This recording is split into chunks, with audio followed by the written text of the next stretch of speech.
Peace and welcome to part 2 of the 99 attributes of Allah God and how we are applying it in our lives.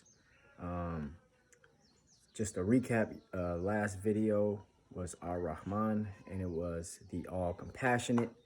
And I think it's important to note that a synonym, another synonym for compassionate that is widely used amongst Muslims in Islam is beneficent.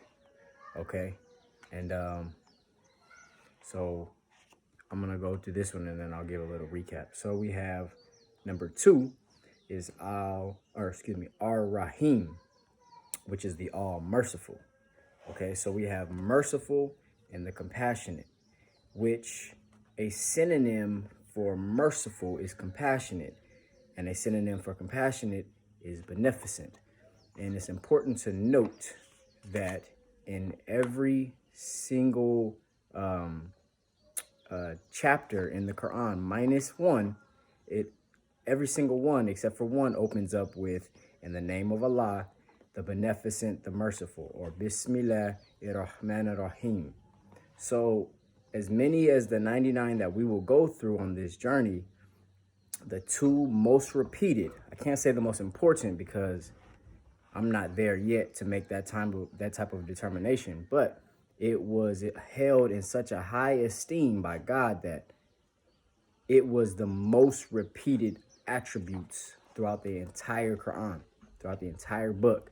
Okay, so that gives us a little insight as to how we should behave. If there's 99 total, which we're going to get through, the two most repeated, the two most exalted and high and held in the most esteem is compassionate or beneficent and merciful. Okay, now, so I'm going to go through mercy.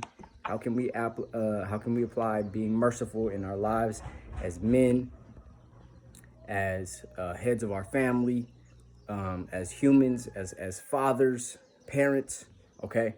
And so mercy is defined as the discretionary power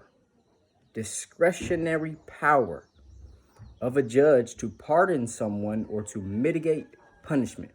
So basically, in order to have discretionary power, 1, you have to have power, okay? And 2, discretion is a mindset and a thought process.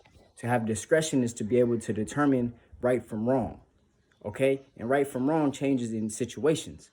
And it also says to pardon someone or mitigate punishment. So that means as a father, right? If I set a rule and I say, okay, if you don't follow this rule, there will be consequences. There will be a punishment, okay? Although my first mind is, if they break this rule, to inflict punishment, to be strict and to inflict punishment. But what this is saying is Ar-Rahim is the all merciful. Okay, it's the first. So beneficence or compassion and mercy. And so there comes a point in time when discretion to determine when is proper timing it comes in a time when we're supposed to use discretion to say, you know what? This circumstance requires mercy. This circumstance doesn't require punishment. It actually requires compassion. Now, don't get me wrong. There are times when, and we're going to get through it, when punishment is very necessary. We'll get to it. But right now, the most important two attributes, I can't say important, the most repeated two attributes in the entire Quran is beneficence and mercy. So think about that. Next time something happens and you want to inflict punishment on anybody, and we want to inflict pain, or we want to inflict consequences, or we feel like consequences need to be inflicted upon us and we desire mercy, just remember, compassion and mercy are two attributes that we can apply in our lives, especially if we seek, because we seek mercy because we all make mistakes. So if we seek mercy, then given the positions of power as heads of our family, as fathers, as even human beings are powerful individuals.